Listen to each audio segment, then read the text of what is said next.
Claire's journey to triumph. The office air was thick with tension as Claire Evans sat at her desk, staring at the email on her screen. Her boss, Mr. Graham, had once again assigned her an impossible task: redesign an entire client proposal by tomorrow morning. Claire sighed, glancing at her desk where the remnants of her lunch, a granola bar and cold coffee, sat untouched.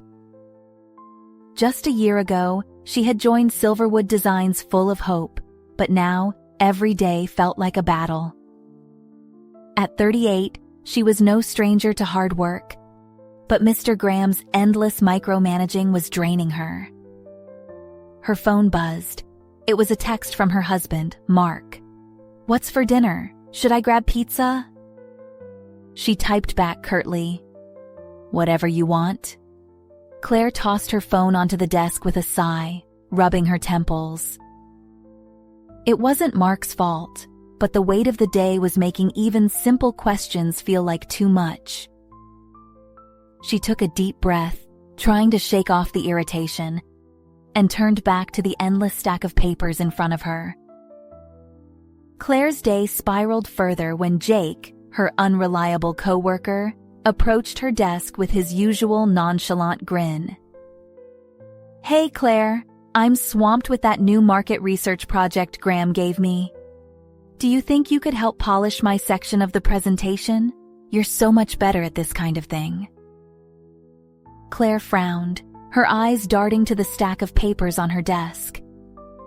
"Jake, the deadline is tomorrow. I have my own section to finish."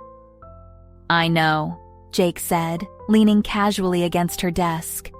"But you're the presentation wizard. You can tweak this stuff in half the time it'd take me." Before Claire could respond, Jake placed the folder on her desk and walked away, muttering, "You're a lifesaver." Seething, Claire grabbed the folder and marched into Mr. Graham's office. "Mr. Graham, do you have a moment?" she asked, stepping in without waiting for a response. He looked up from his laptop, surprised by her abrupt tone. "What's on your mind, Claire?" "It's about the presentation," she began, clutching the folder tightly. "I've been assigned to prepare my section, but Jake just dropped his part on my desk. This isn't the first time he's done this, and it's becoming impossible for me to meet my own deadlines." Mr. Graham frowned, tapping his pen against the desk. "Jake mentioned he was working on that new market research report I assigned. That's why he hasn't been able to complete his section of the presentation. He's stretched thin, Claire." "But so am I," Claire countered, her voice firm. "If he's too busy, maybe we need to redistribute responsibilities or adjust deadlines. It's not fair to shift his work onto me without any consideration for my workload." Mr. Graham leaned back in his chair, assessing her. "I understand your frustration, and you're right. It's not ideal. But the reality is that the client is expecting this presentation on time. For now, I need you to take the lead. Moving forward, I'll speak to Jake about balancing his workload better." Claire hesitated, torn between her anger and the small glimmer of acknowledgement in Graham's words. Finally, she nodded. "Thank you. I'll get it done, but I can't keep working like this long term." "Fair enough," Graham replied.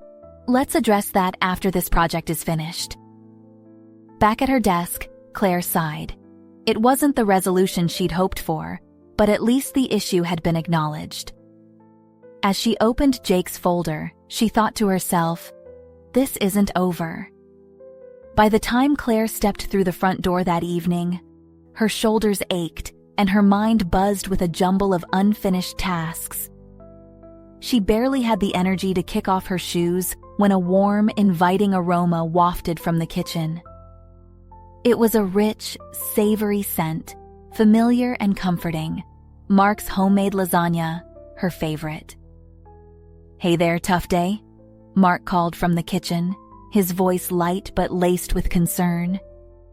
He appeared moments later, wiping his hands on a towel, his expression softening as he saw her. You could say that, Claire replied, forcing a small smile. It's just a lot. Well, this will help. He gestured toward the dining table, where 2 plates of lasagna sat steaming, accompanied by a small salad and a bottle of red wine. Claire's shoulders eased as she sat down. The first bite melted in her mouth, the tangy tomato sauce and creamy cheese a balm to her frayed nerves. You're a lifesaver, you know that? Mark grinned. You're welcome. And I even made enough for leftovers tomorrow. Thought you might need some fuel to get through this project. Claire reached across the table to squeeze his hand. Thanks, Mark. I really needed this.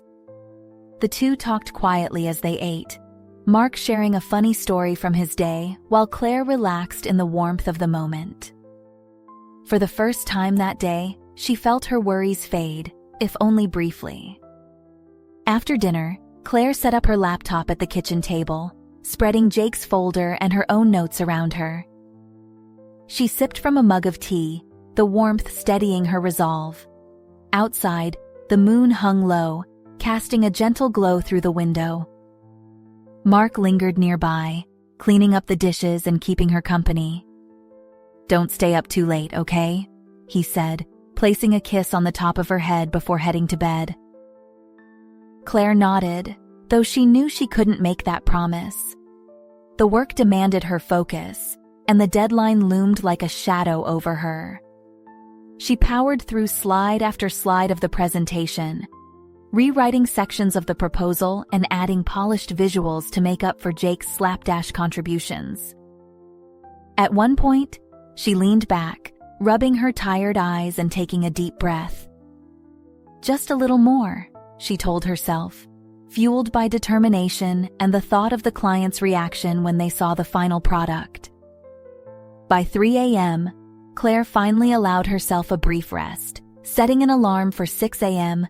so she could review her work one last time before heading to the office. The next morning, Claire clutched a steaming cup of coffee as she strode into the conference room. Her eyes were heavy, but the adrenaline kept her sharp. She had rehearsed the presentation in her head all night, and the slides looked immaculate. The client team arrived, filling the room with their sharp suits and attentive gazes. Mr. Graham greeted them warmly, then turned to Claire with a nod. "Take it away," he said. Claire stood at the head of the table, her hands steady as she clicked through the presentation. The room was silent except for her voice, which carried confidence and clarity. She fielded the client's questions with ease, drawing from her exhaustive preparation. By the end, the clients exchanged approving glances and offered enthusiastic compliments.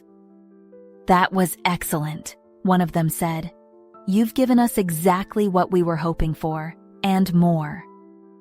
As the clients filed out, Mr. Graham approached Claire, a rare smile softening his usually stern expression. "Claire, that presentation was nothing short of outstanding. The clients were engaged the entire time, and your work made all the difference." He hesitated for a moment, as if choosing his next words carefully. "I know I've pushed you hard lately, but today, you truly showed what you're capable of." Claire nodded, a weight lifting from her shoulders. "Thank you," she said simply, the sense of accomplishment filling her with quiet pride. That evening, Claire sat on the porch with Mark, a glass of wine in hand as the sun dipped below the horizon. The hum of crickets and the soft breeze created a rare moment of stillness. "You seem lighter," Mark said, studying her. "I am," Claire admitted. "The project's done, the clients loved it, and, believe it or not, Mr. Graham actually gave me credit." Mark raised his glass in a toast. "To my unstoppable wife." Claire laughed, clinking her glass with his. "To getting through the tough days, and to lasagna."